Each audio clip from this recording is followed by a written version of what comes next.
To the latest in our webinar series brought to you in collaboration with Top Drawer Connected and Harrogate at Home.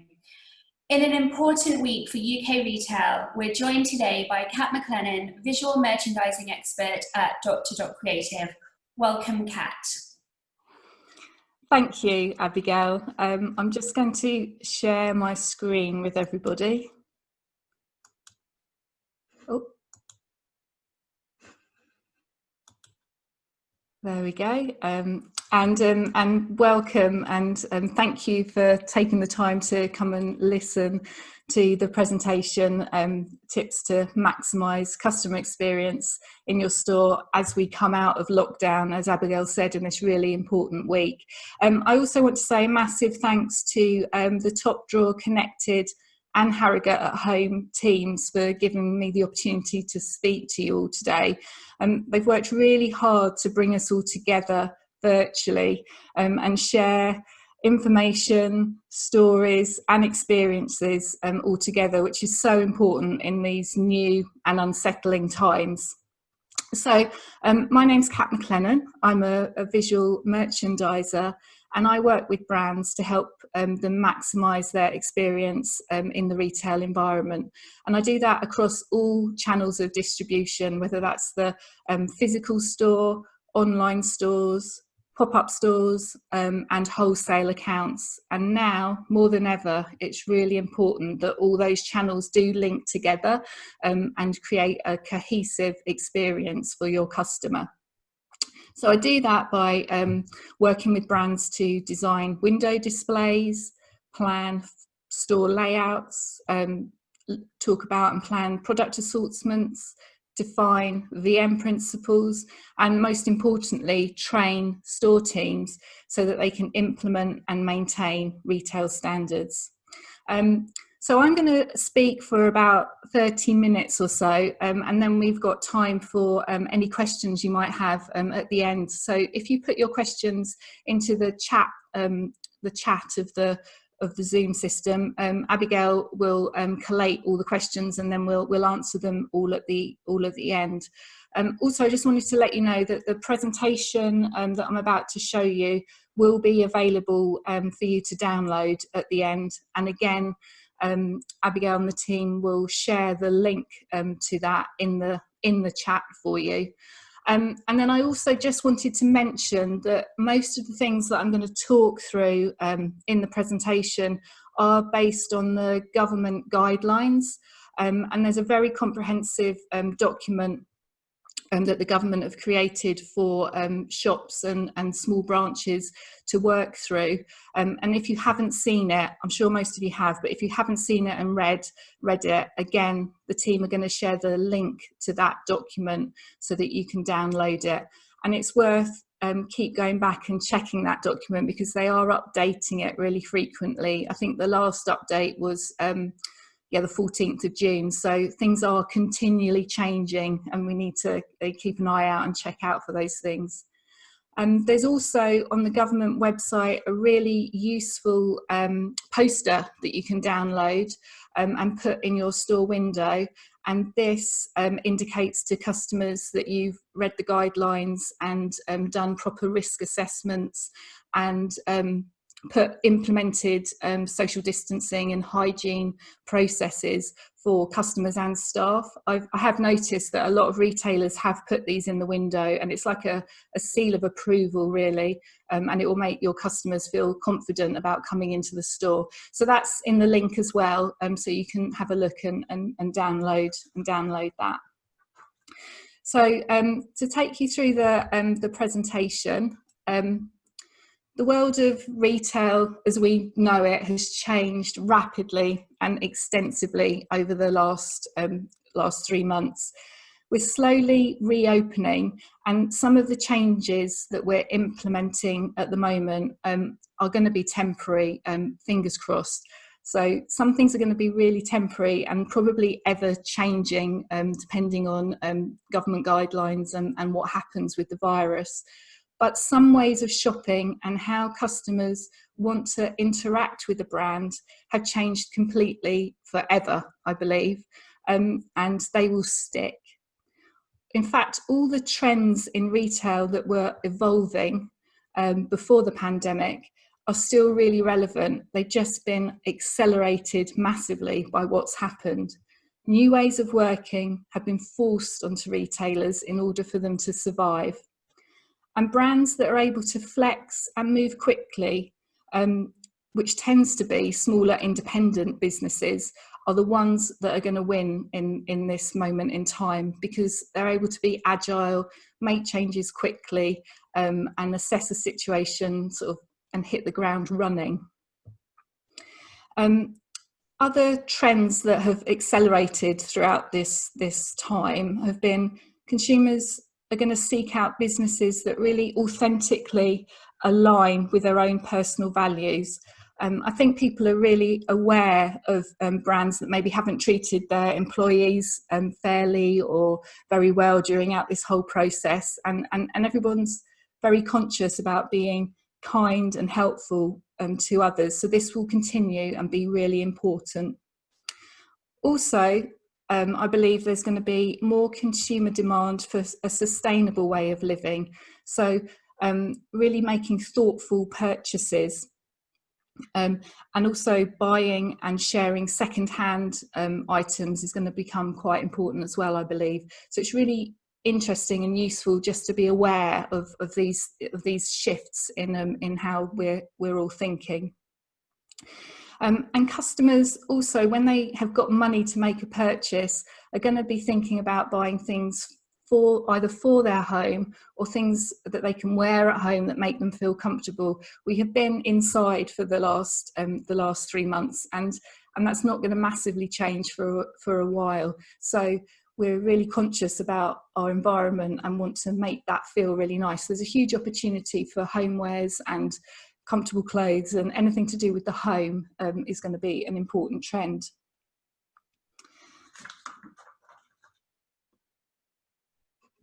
Oops. And also customers are craving a human connection.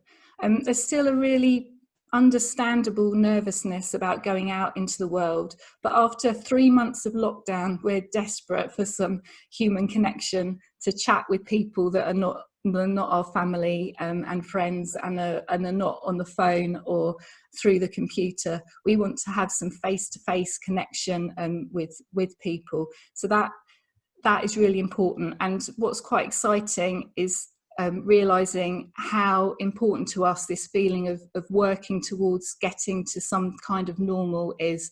It's all very important to everybody, and the nervousness is still there, but we're human beings and we're craving that connection with people. So physical retail needs to be absolutely exceptional to encourage people to shop. Because of this nervousness, we have to give customers a real reason to come out and shop rather than shopping online. How can we make the retail experience exciting and different enough to warrant a visit to the shops? We might have a slight increase and shift in sales, whether lots of people want to go out shopping maybe this week into next week. This is what happened in China when they reopened, and in other European countries. But this might slow down due to people being conscious about not having quite as much money to spend. The whole job situation is slightly uncertain at the moment as well. So there may be a slight bubble, but then it will ease off a little bit. So we really need to make physical retail absolutely exceptional to encourage people to come out into the space. So how can we achieve this and get people out of their houses and into our stores? So I'm going to take you through 3 key areas that I think are really important to focus on to create a good environment for everybody. And they are care of store teams and customers. How can we create a truly flexible space? This is really important. And then also to embrace and really think about new ways of shopping and building your community. So let's take care of store teams and customers first. And obviously, this is the number one important thing at the moment, that everybody needs to be safe and feel safe. So there is a nervousness about going out into the world again, and I've seen the statistic of 65% of people are still really anxious and will not be going out for non-essential shopping. So there's still a real anxious nervousness about actually going out into an enclosed space. And during lockdown, we've been strictly programmed to perceive space, physical distance, groups of people and hygiene all very differently than we ever did before. I think most of us are now on a very high alert and very aware of everybody around us, where they are, where they're coming towards us, and that's a very new thing for us to deal with. And we're just going to continue to have a lingering sort of unease around one another and for our own health, along with the fear of the unknown, much less disposable income, and the threat of job losses. So there's a lot of anxious and nervousness out there. Stores need to be clean, but also feel clean and fresh, and that's two slightly different things. So whilst we've been in lockdown, there's been an opportunity for retailers to absolutely deep clean their spaces, but also the space needs to feel clean to customers coming in. So how can you do this? This is about making sure that things are painted cleanly and freshly, that there isn't any scuffs and marks on fixtures. This is about simplifying your displays, simplifying VM principles, and also creating clean, sharp, minimal window displays, just to reinforce this feeling of everything being clean, fresh and new, so customers feel comfortable coming into the space. And finally, store teams and customers need to be safe and feel safe as well. So it's important to consult with your store teams around new ways of working, and carry out all the necessary risk assessments, ensure that they feel listened to and are happy to work. Make sure that everyone has got the right level of protection, and obviously the opportunity to wash their hands as frequently as possible. And then also this needs to be then communicated to customers as well, so that they feel safe but welcome in the space. So let's look at that in a little bit more detail and what that actually means. So hand sanitizer stations are really important and should be positioned at the entrance to the store and at the cash desk. Then if you do have an exceptionally big store or one on 2 levels, you may want to place a couple more in other areas. But the most important one is at the entrance, and to really encourage customers to use the hand sanitizer when they enter the store and leave the store as well.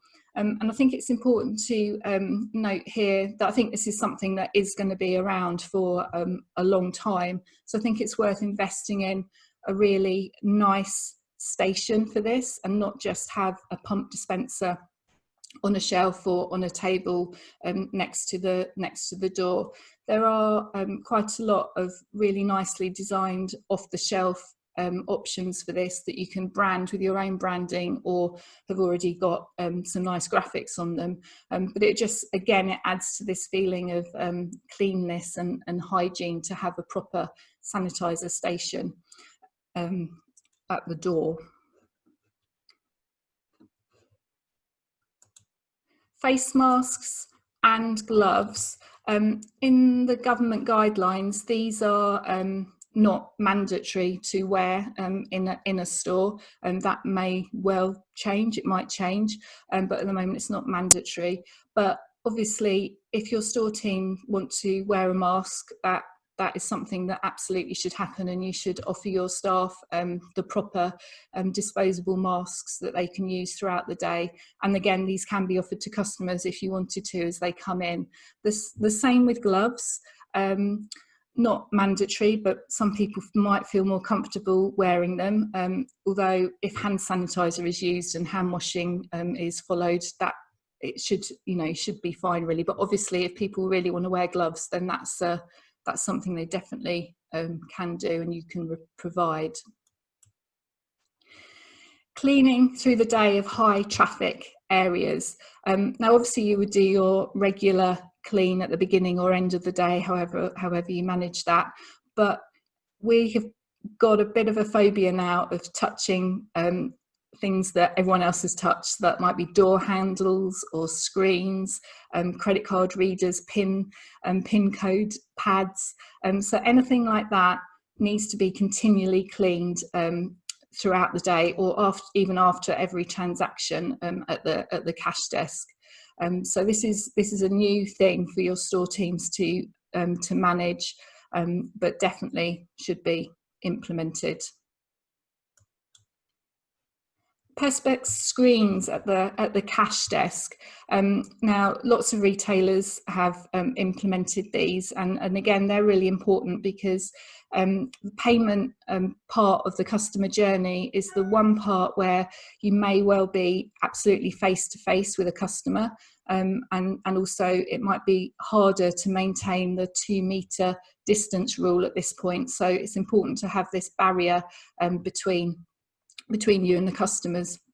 And again, I would recommend looking, and you can buy really lovely designed ones off the shelf that are very clean and simple, with just minimal just perspex, no metal or wood around them, just something really clean and simple that just provides a very simple barrier between you and the customer.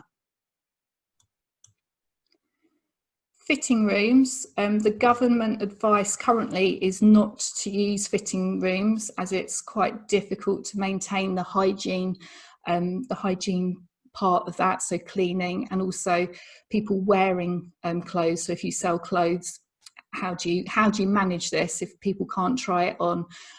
Most retailers that I've spoken to are just making sure that their returns policy works for the customer. So it might mean that you want to extend the terms of that, so give people a longer period of time to return items.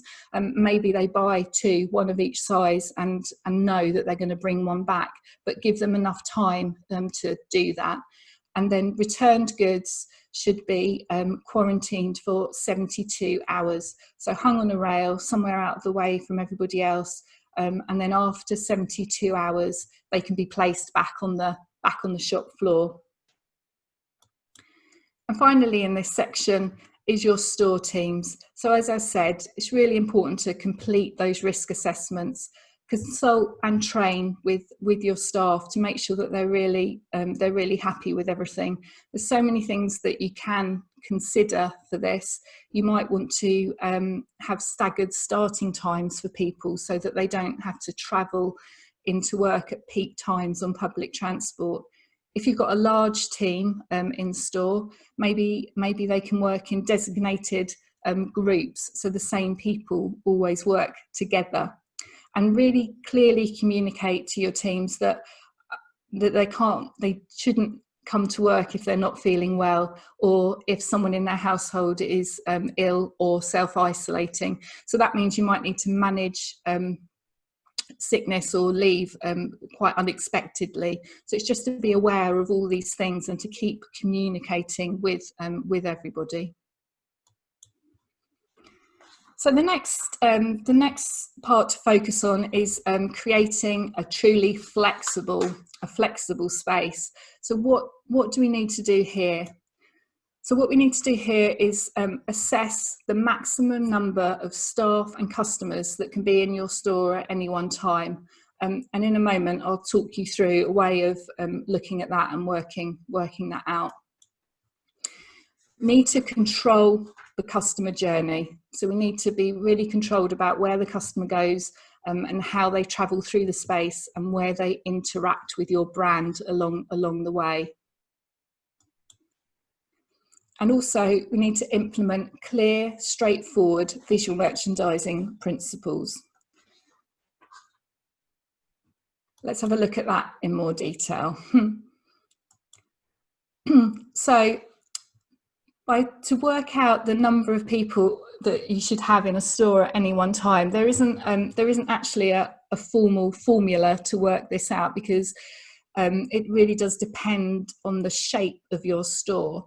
But it's about the clear space that you have in the store. So not the total space with all the fixtures and everything in it, but the clear space around everything. So you may need to think about taking some fixtures off the shop floor to create more space. I have worked out roughly a formula that I've worked with a few clients to, and what we've done is we've allocated one person per 4 square meters of clear space. But it's very, very particular to your own space of store. And if you do have a small store, you might only want to have one customer in at a time, which also means that you can just have one member of staff and give them a very, very personal shopping experience. And then when they leave, someone else comes in, and that might be easier to manage for you. But if you have a bigger space, you may be able to fit 2 or 3 people in at the same time. But this needs to be communicated to customers at the door, so they understand that they might need to wait.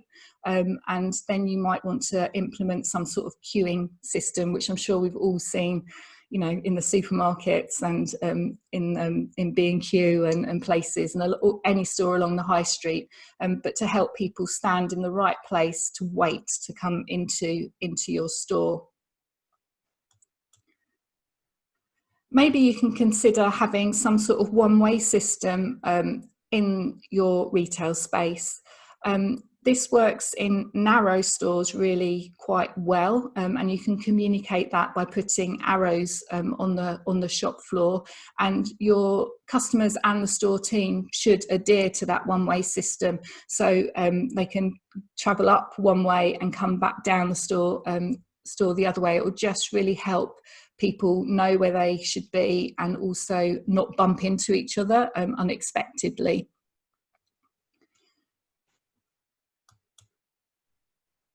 And also we need to help customers remember the 2-meter rule, and you can do this with stickers on the floor. People find it very hard to judge what 2 meters actually is. So if you place stickers at 2-meter intervals, it gives them a visual cue of how far apart they should roughly be from each other or from a member of staff. It does really help. But all I'd say is about all this communication and graphics that you might want to implement into your space is to make sure that they're really a cohesive message and they look and feel the same, whether you get it designed especially for you in your brand colours and your brand handwriting, or there are lots that you can buy off the shelf online that do work really well. But make sure that you choose from the same family so that they all work together. And it's got to be a combination of stickers and graphics, and also your store teams explaining the rules, because if you have too much graphic information, people really don't read it and feel a little bit overwhelmed about what they should and shouldn't do, and end up not following any of it. So be really particular and clear about what systems you're going to put in place. Let's talk a little bit more about floor layout. So I've got a little graphic here of a store layout before lockdown, and what it potentially might end up looking as we come out of lockdown. So this is about creating that free movement of space around fixtures, especially in high traffic areas. So think about the entrance to your store, where people are going to come in and out all the time. You might need to move things back from the door or lose fixtures completely. Also around the cash desk, because this is somewhere where maybe you might have more than one person waiting to pay, so there needs to be a bit of space, and also somebody might want to stand well back from the cash desk, so there just needs to be a feeling of air and space in these areas. So you know your store really well, so you have to remember where those high traffic areas are, where customers generally want to go in your store, and make sure that you give enough space for everyone. If you've got seating areas in the store, maybe consider not having those in at the moment, because you don't want people sitting down too close together or sitting and waiting in the store. Want people to come in, find exactly what they're looking for, have a lovely experience with your store team, make a purchase and leave. So seating areas should probably be taken off to give yourself more space. If you're going to have less fixtures on the floor, obviously that means you're going to have less product on the floor, so there'll be much lower capacity of stock on your shop floor. So you really need to look at your best sellers, consider your product assortment, understand what your customer wants to buy at this moment in time, and really think about the collection and how you curate it in the space. There's a real opportunity here to maybe give a theme to the whole store, and really do create some simple, impactful displays. If you're lucky enough to have a reasonable sized stock room, what you can do is make sure that you rotate product really frequently to make sure that the whole collection gets a chance to be sold. So every week or 10 days, you could completely change the store and tell another story. This will also massively help with getting customers in through the door, because it will feel new again to them and they'll be excited to see new products, so they'll want to come back. So I think this is quite an opportunity, if you've got the space to store stuff, is to rotate your product really frequently. So the final thing to focus on is new ways of shopping and how to build your community. How can we embrace these new behaviours that everyone's picking up, and help customers make a purchase the way they want to? And these are some bigger long-term opportunities for retailers. So e-commerce obviously was so important during lockdown, and that will continue to grow, and it's really needs to be a very important part of your business. It's not a nice to have thing or an added extra part of a business, but every retailer really does need to have that online option, and it can work in conjunction with your physical retail space, and they can help grow each other. So it's quite an exciting opportunity. Localization is a really key benefit. This is a really big one in my eyes. People have embraced their local community during lockdown. Everyone's known that the local bakers, butchers, the grocery store, the takeaway coffee shop has all done really well in this period. So other local retailers, as they begin to open, are going to benefit from this need to keep local. So people are working from home much more, so they're not going to want to travel too far to go and buy things, and also they maybe not want to get on a train or a bus and travel to a big city, but try and keep in the local village, town, or your local high street, and just keep it all close to home. So any local businesses are really going to win if they take this opportunity. So communicate and collaborate with adjacent businesses. Make sure that you're all aligned on opening hours, so that you're all open at the similar times, and maybe you can work together to create offers or promotions, and just really build that local community amongst yourselves. And finally, be flexible and creative in how customers connect with your brand. Independent brands are able to move really quickly and embrace new technology and try things out really easily. So try lots of things out and see what works best for you, and think of new ways to connect with your customer. I'll talk through a couple of those on the next slide. So as we said, the e-commerce part is really important, but how can you connect it to your retail space?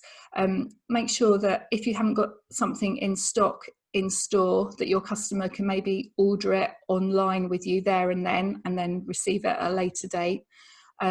Or also maybe online, you could say what was available in store as well, so that they really do support each other, and people may buy online or come to you as well. The important thing here also is to make sure that your online shop and your physical retail shop visually work together. So make sure that your brand look and feel is mirrored in your physical store as well as on your e-commerce site and social media and all other channels. But e-commerce and physical retail really need to come together a lot more than they have in the past.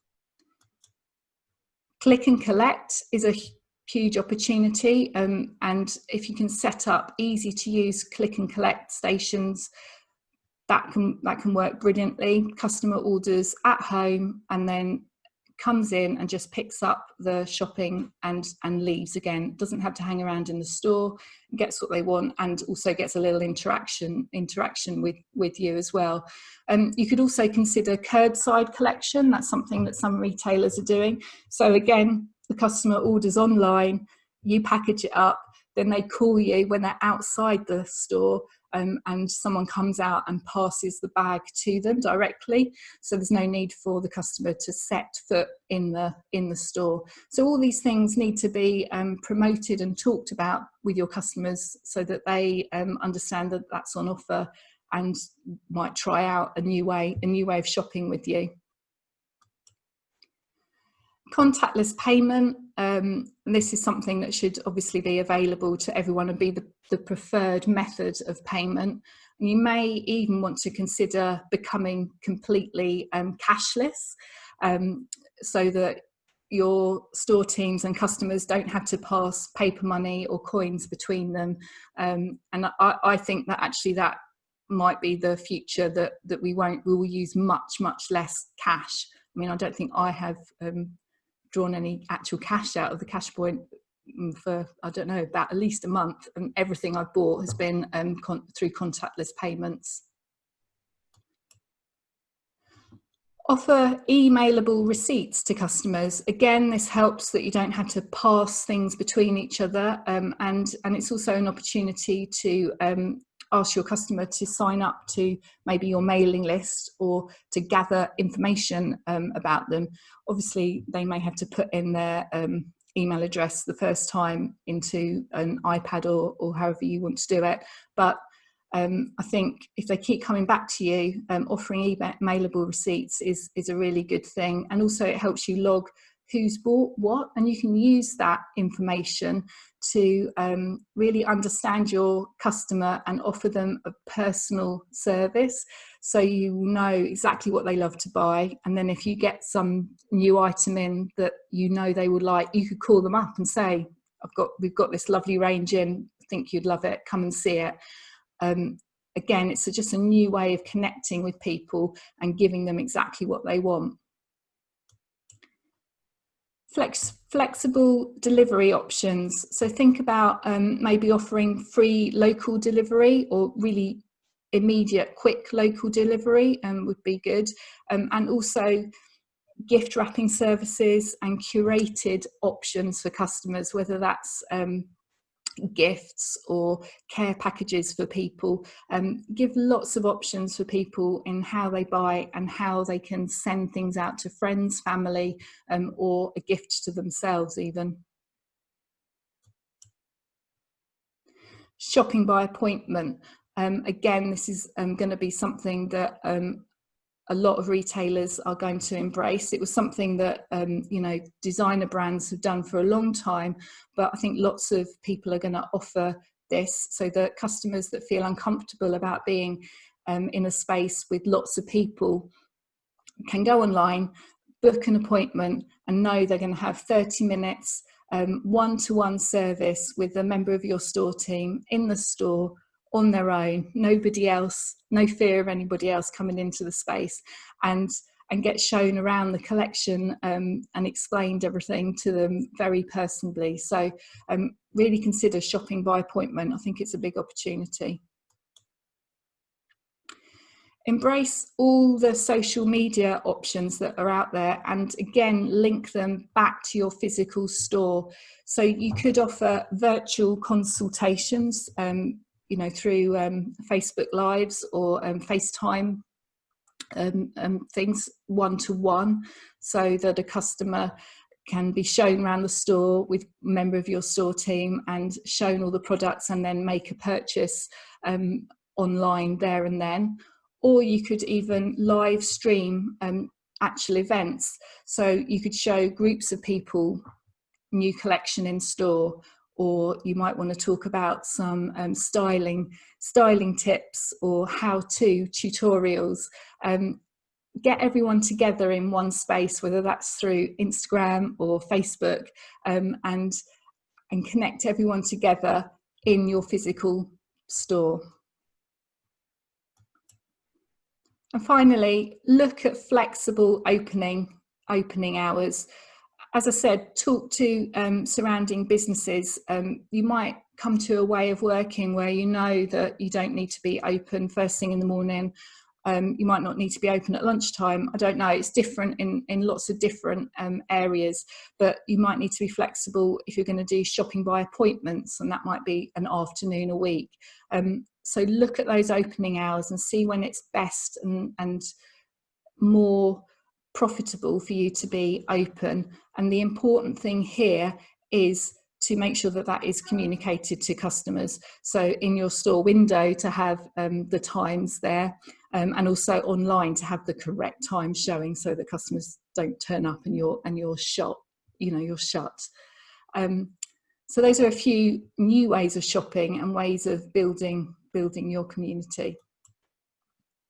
So in summary, I think these three areas, if you look at those and implement some of these things, you're going to create a good environment and people will want to come and shop with you. So care of your store teams and your customers, that is the highest priority at the moment.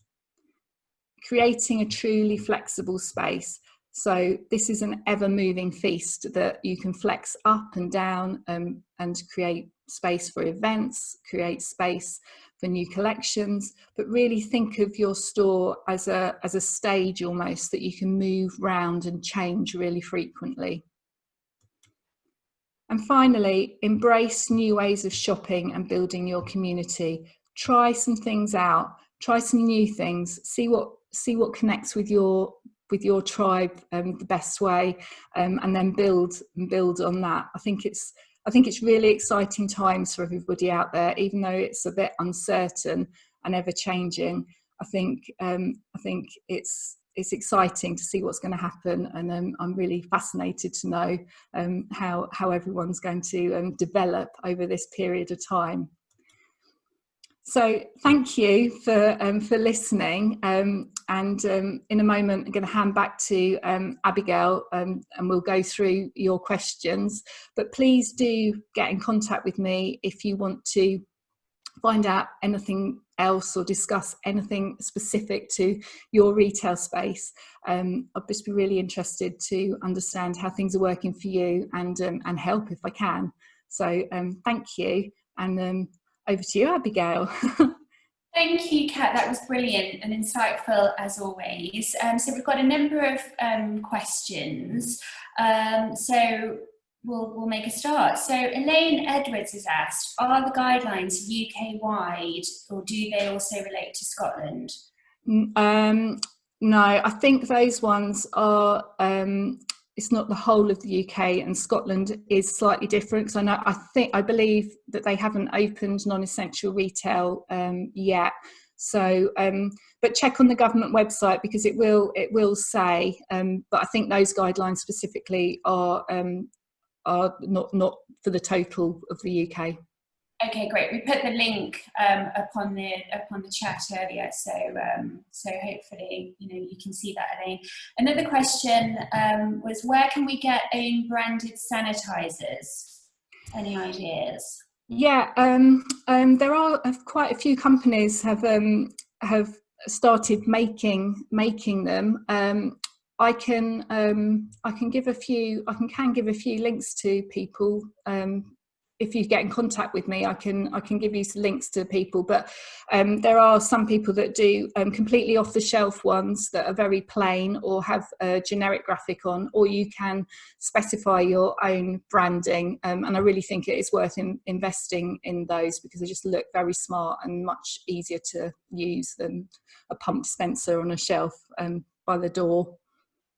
Okay, great. So if anyone has those questions, if they just contact you directly. Yes, yeah, I can send a few links to different people, or just do a search online, because lots of manufacturers have taken this opportunity to help and make all these things.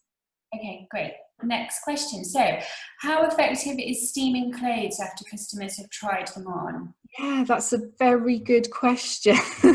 I've had a chat with a few retailers about that, and yeah, I mean, the government guidelines don't say anything about that, and I'm not sure, whether I'm qualified to say absolutely that steaming it will kill everything. I don't know, but I do know some people that are implementing that, so they're steaming the clothes and not necessarily quarantining them, but the government guidelines do say to quarantine for 72 hours, because I think if you do steam it, you'd have to really make sure you steamed every part really thoroughly. Just a bit risky, maybe. I think so, yeah, maybe. Next question then, should we withdraw toilet facilities? Oh, that's a very good question as well. I think I'm trying to think what I'm not sure again exactly what the government guidelines say about this, and I've been in some stores that have got toilets available, so I think you can do. I think the key thing is to make sure that you feel confident enough that you're able to keep everything as clean as possible, and clean after someone's used the toilet every time, so the door handles especially and the taps. And make sure that you continually check the toilets to make sure there's enough hand sanitizer, and to use paper towels that are properly thrown away, or hot air blowers for hands. And then as long as the customer feels happy about using it, I think you'd be okay. Yeah, it's just about keeping it clean at all times, really. Optimally clean. Yeah.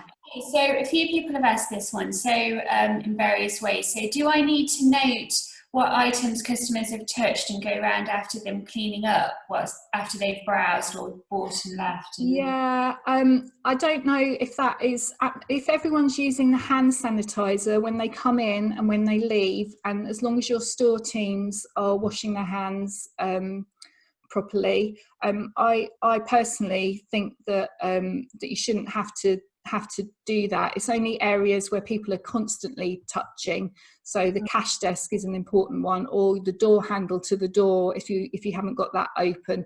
But I think items in the store, as long as everyone's using the hand sanitizer, you should be okay, because we want to try and make people feel comfortable in the space as well, and one of the pleasures of shopping is touching the items and picking them up. It's different, I think, trying things on, and obviously cosmetics and things like that shouldn't be on display, or testers for things like that.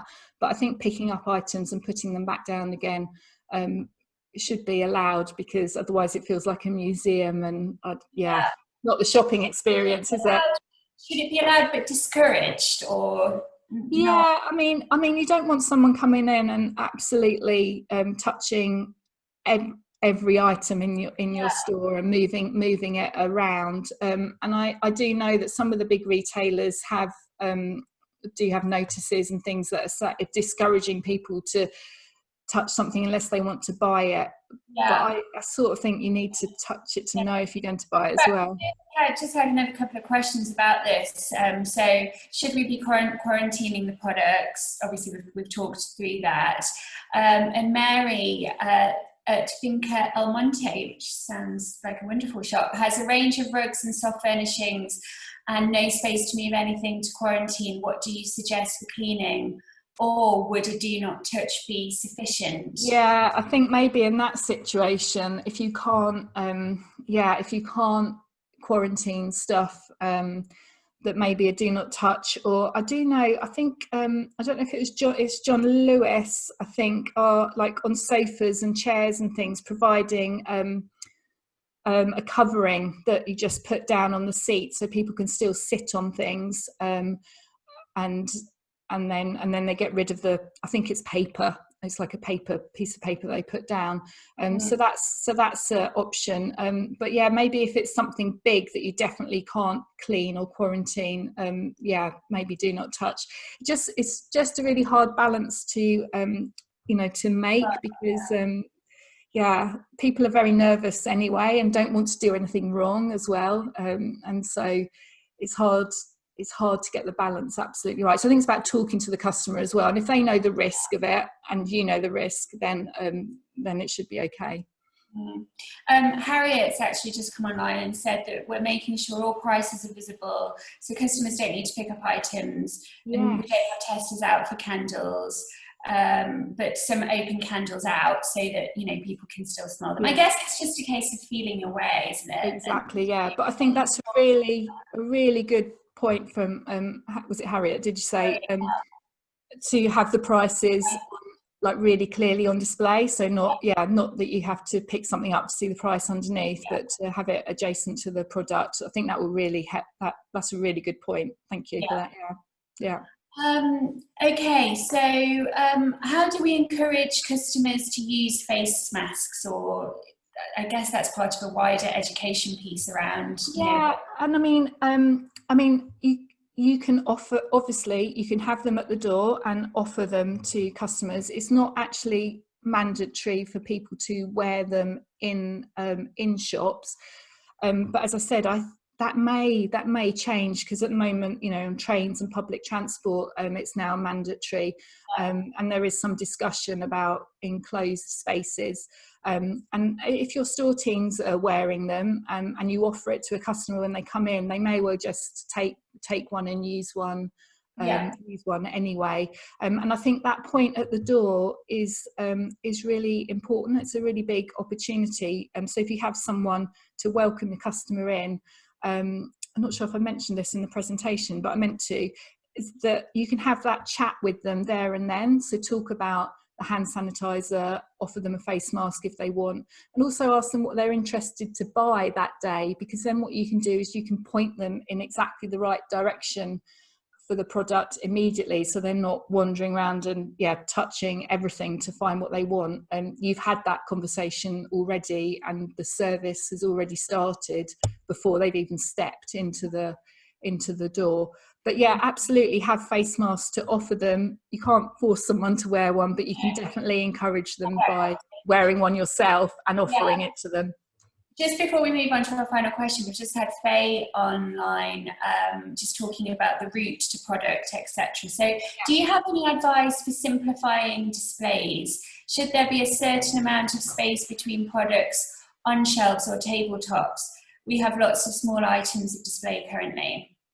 Yeah, I think it's about keeping a really simple display. So make sure that you haven't got too much product in one space, so that when someone picks something up, it's easy to put down exactly where it came from without knocking or touching anything else.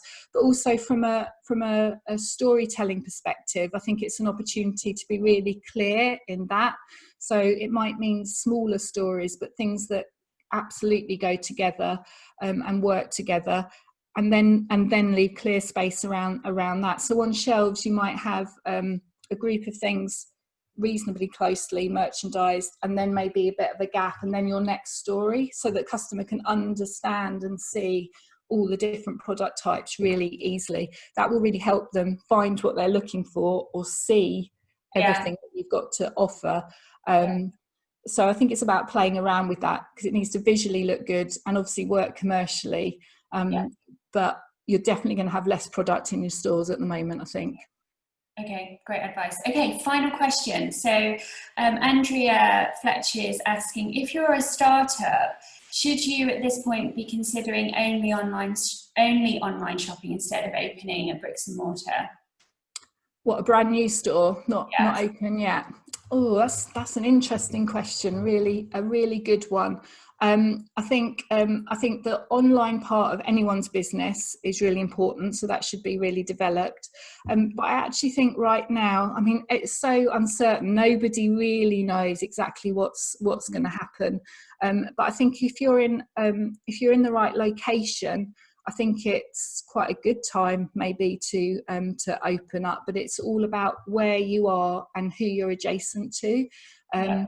because I really truly believe the localization and local shopping is key. So if you're somewhere where there is a lovely baker's and a cafe, and a gift shop and all those really lovely things close by, there's a real opportunity there to build that little area together as a community.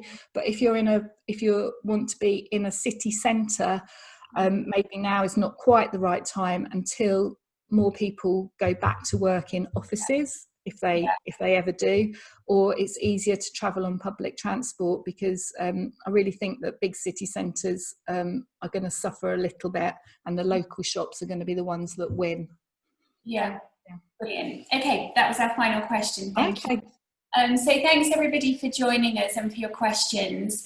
A link to the copy of the recording will be emailed out to you in the next few days. And finally, thanks to you, Kat, for sharing your insight and expertise with the Top Drawer Connected and Harrogate at Home community. Thank you. Oh, it's been brilliant. Thank you everyone for listening. Thank you.